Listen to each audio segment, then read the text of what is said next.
السلام عليكم حبايبي، شلونكم؟ اخباركم؟ رجعت لكم فيديو جديد ان شاء الله يا ربي يعجبكم. راح اسوي لكم دجاج مع الخضروات بطريقة كلش سهلة وبسيطة. نبدي بسم الله بالمكونات. راح اضيف ملعقتين من المعجون، بعدها راح اضيف نصف كوب من الزيت، بعدها راح اضيف ملعقة من البابريكا، وراح أضيف ملعقة من الثوم المبروش، وملعقة من الكاري،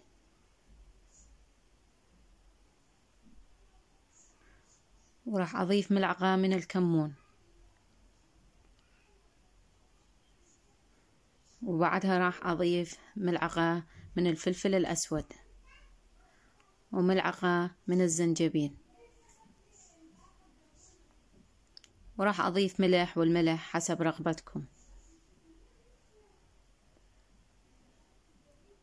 بعدها راح أضيف كوب من المي، وأحرك المواد كلها مع بعض.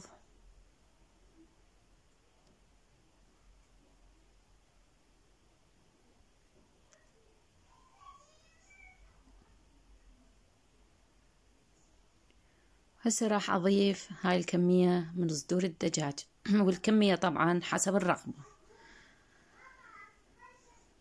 قطعة بهذا الشكل ومغسولة ونظيفة، راح أضيفها وأحركها مع التتبيلة.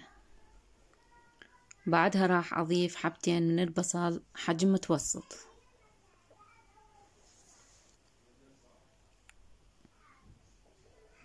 ونحرك المواد كلهم مع بعض. وبعدها راح أضيف هاي الكمية من الجزر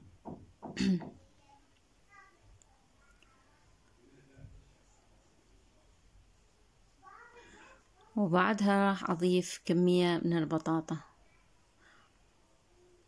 طبعا الكمية حسب رغبتكم، حسب العائلة وحسب عدد الأشخاص. وراح ندمج المواد كلها مع بعض بهذا الشكل. هسه كملنا تتبيلة الدجاج والخضروات، راح أفرغها بصينية الفرن. راح نبدي نواسي المواد كلها، طريقة كلش سهلة وبسيطة وطيبة بنفس الوقت، أتمنى تجربونها. وراح أضيف طماطة،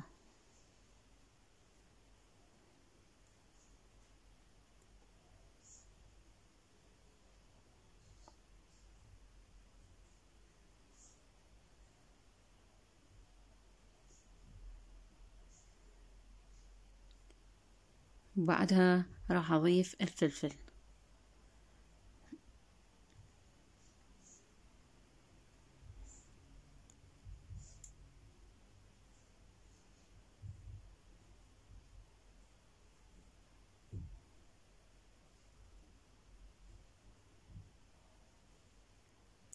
هسه بعد ما كملت الصينية كلها وصفت المواد، راح أضيف قليل من الزيت، طبعا كمية قليلة، يعني احنا بالبداية ضفنا نصف كوب من الزيت مع التتبيلة.